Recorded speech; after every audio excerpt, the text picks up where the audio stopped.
The why now for me was that this is a prime opportunity.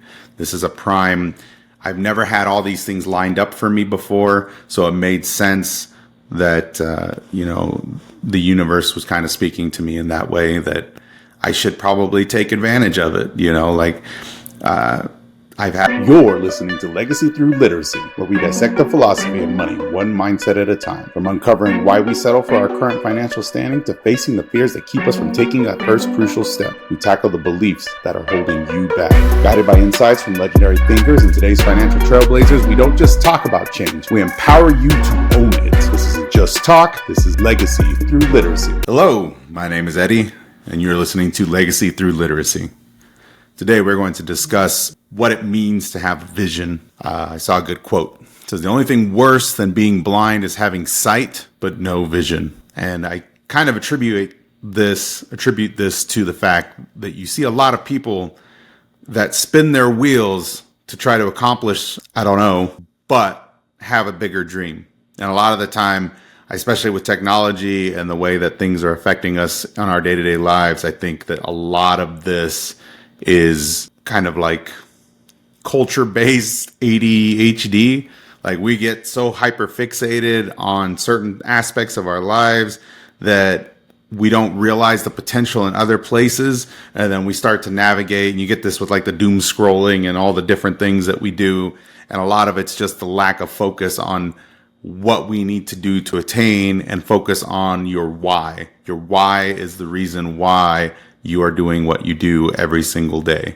And I think that if you don't know what your why is, or your why is flexible, I think this is where we tend to kind of fall apart a little bit. The biggest part of what I think, anyways, what your vision should be is it's almost kind of like a dance, right? You cannot chase your dream without having the focus of the things that you want to be able to do. Because I think a lot of what we do is when we have the best opportunity to do so. And I think some people have way more opportunity than some of us, and they still are scared to make that first leap, or maybe they just don't have that vision, that dream, that thing that they wanted to actually put in their head to try to persevere, to try to make it that thing that they wanted to accomplish. I think that having a blueprint kind of set out, writing stuff down, I'm definitely more of a doer, so it's nice to have somebody try to rein me in a little bit. Shout out to my wife, because she's been trying to help me with some of this, going back and then trying to catch this stuff up. And I kind of think about it in the aftermath. It's like, it probably would have helped. It's like, this is what I should do first, this is what I should do second, and so on, rather than just diving straight in and trying to tackle everything all at the same time as much as possible, which is working to a degree.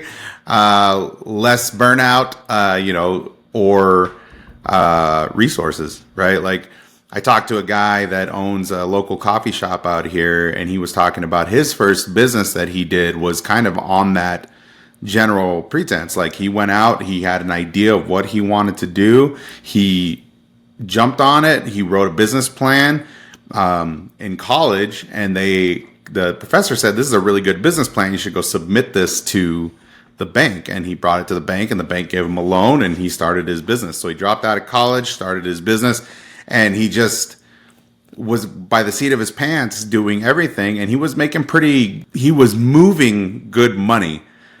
If I remember correctly, and this is kind of anecdotal, so it's for the most part kind of relevant, but I want to say he had made $5 million in 1 year. And then outside of expenses, he made about $40,000 that year, 30-something thousand, 38,000, I think. So like astronomical money being moved, project was working well, he was making nothing, and he was pretty sure he was hemorrhaging a lot of money because he wanted to make sure that when things were slow, when the market started to turn, he said he was trying to take care of everybody, make sure that everybody was kind of getting jobs. And when he sold the business, he had a lot, like I want to say he had a couple of weeks or like a severance package kind of set up more or less where everybody was still getting paid, but nobody was really working, you know. And I think that's cool. Like, but he realizes that he had a pretty solid business plan, and that maybe he kind of dropped the ball in execution. And he said the same thing. Like, he doesn't focus on those things. And in fact, I think he said his wife kind of helps him rein in kind of the basics of, you know, what it takes to kind of do business in the world. Like, I know what I want to do and I know what I want to accomplish, but getting there is kind of the part where I think having a blueprint and being able to see the steps that you need to conquer, the goals you need to achieve, and then going and pushing your dream through that blueprint, filtering it through that blueprint, might at least, at the very least, give you some kind of guidelines, get you some kind of realistic setups on what it is that you're actually trying to accomplish and how you're going to do it. The other part of that, I think, is if you have the blueprint, then you have kind of like, if I need to shift gears here. Speaking of, Pod Mentor is my editor and producer, and man, he really, shout out to Rajiv. He is a workaholic monster. I appreciate him. He's constantly trying to push me to do this. Sometimes my schedule gets too hectic and I don't get around to it as fast as I'd like to. But we have another project we'll be working on after the holidays, after this season is over. Got this episode plus 3 more, and then we'll call it good for now. Come back with a new setup, maybe a new logo, kind of new format, and then have it progress, hopefully sooner than what I did between my TBD and this project. But I do appreciate Rajiv and Pod Mentor Space and all the work that he does and he puts into this. So if you're looking for anybody to do any type of that kind of work, definitely feel free to message me. You can find him on IG and Facebook. Thanks again, Raj. You're amazing. But back to what we were talking about on setting up a blueprint and having the blueprint in place, is that you can have a malleable goal assessment, so that way when you're going, if something doesn't fit within your resources or within your networking or whatever the case might be, maybe something comes up, be able to adjust on the fly rather than trying to build up a plan or another projection of how to do it now that you've hit this road bump or the speed bump that's kind of in your way. I think another part of this is being able to actually see and assess your opportunities. If you've got something that pops up that actually fits, if you have the plan, you have the discussion. I see this a lot with what we've been doing, a lot of speaking. And when we do the speaking, if somebody throws in something that's irrational or emotion based rather than logic based, or something that we're ready to prepared to talk about, it can throw us off, and it kind of changes the mood a little bit with you know, our literacy campaigns when we're out there trying to talk to people about this stuff. I think that being able to have that blueprint and be able to understand the difference between identifying and noticing when those moments are available, or even having that stuff in place so that you can adjust accordingly, will always be more beneficial if you can actually see it.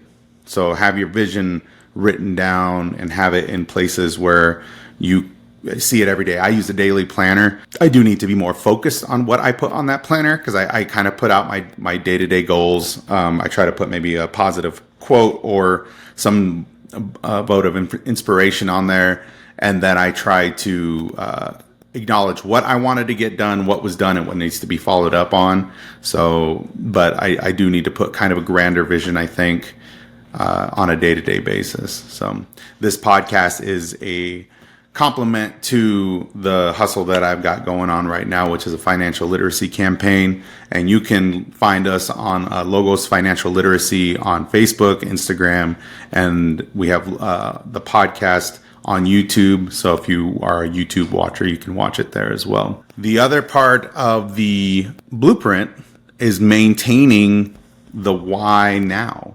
What was the reason that this was your best opportunity? The last event that we held, I talked about this, which I forgot to record. I should have double checked my camera. This is one of those things. But one of the things that I talked about is, I think it's in The Alchemist. He says, if the universe sends you something once, it's probably coincidence. If it sends you something twice, it'll surely send it a third time. And then I saw something else that talked about if the universe returns the same thing to you 3 times in a row, it's a sign of good fortune. That is something that this industry has come to me on. I have been equipped in dealing with the podcast realm. I've created a network in the podcast realm, and it just, all of this stuff just meshed together. It just all made sense. So the why now for me was that this is a prime opportunity. This is a prime, I've never had all these things lined up for me before. So it made sense that, the universe was kind of speaking to me in that way, that I should probably take advantage of it. I've had several opportunities in the past that I allowed fear to kind of set me down a little bit and make me not pursue them. And this is something that my vision is greater than my fear. And I know that my vision is more important than any of the emotional setbacks or anything that I feel is going to be an issue to, this is an interesting one. So vision is an opportunity filter. How having a strong, clear vision helps you say no to opportunities that don't align with your goals and preventing you from getting sidetracked. That's a really good one too. Like, again, having that set out, having that blueprint in place, and then not getting sidetracked from other opportunities, which I got to tell you, like, it is something that I think a lot of people, I'm all for networking with business-minded individuals, people that have a drive. But like, I'll talk to them, and if it sounds like their vision is whatever they're working on, and they even have a little bit of interest in what I'm doing, I'm going to tell them, devote to what you want to do. Like, where is your vision at? And I will be here for you to support you in any way that I can. Because it's not about for me. It's not about the commission. It's about the mission. So everything is about what it is. What is the grand vision that we're trying to accomplish in our group? And with me, it's always going to be about helping people. It will always be about community.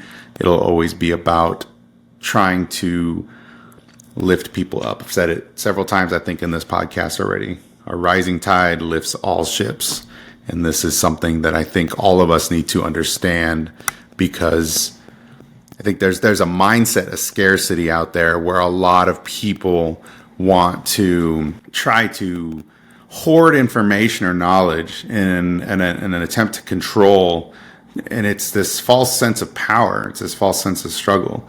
And I don't think that it's beneficial to our goal, right? Like, not to my goal anyway. Like, I want to give information away. That's part of that vision. That's part of, and I think the more you talk about it, what I'm doing with this, the more that I try to exclaim through our events, our local events, and then going to these local business owners and talking with them and talking with people that are trying to dig their way out of the positions that they put themselves in, or at the very least, kind of put out the first step for the next generation, which is like super important to me. And we can talk about that later, why I think that's important. But I do believe that, like, I know that we are always one step closer to being dead every day.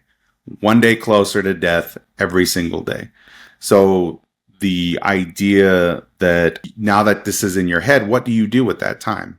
What is it that you are trying to leave for people? What are you? What is your dream? What is your legacy? What is your vision? And compiling vision and building it to fruition is going to be the overall objective, right? Like, you cannot, I don't think we can escape the beauty that is the human willpower, the human strength, right? Like, saw this other quote. It says, "A vision without a task is but a dream. A task without a vision is drudgery. A vision and a task is the hope of the world. Oh, I love that. I love it. You cannot escape an idea whose time has come. So if that is something that you want to do, if it is a dream that you're inspired to try to reinforce and you want to step on it, get that vision out, man. I'm not big on the whole vision board idea. I've seen a lot of people talk about that, but I don't think it's bad. I just, I believe I saw a quote. He was quoting somebody else, but it was Jimmy Carr. And he goes, self-confidence is not about looking at yourself in the mirror and espousing affirmations. It's about getting up every single day and proving to the world you are who you are. And that's it right there. Do the thing that is part of your vision. Don't get sidetracked. View your opportunities, and those with the eyes to see and the ears to hear will follow you. Have a good day. Hope you had a great Labor Day weekend, even though this came out after Labor Day. You guys have a good one, and I'll talk to you next time. Take care. Bye.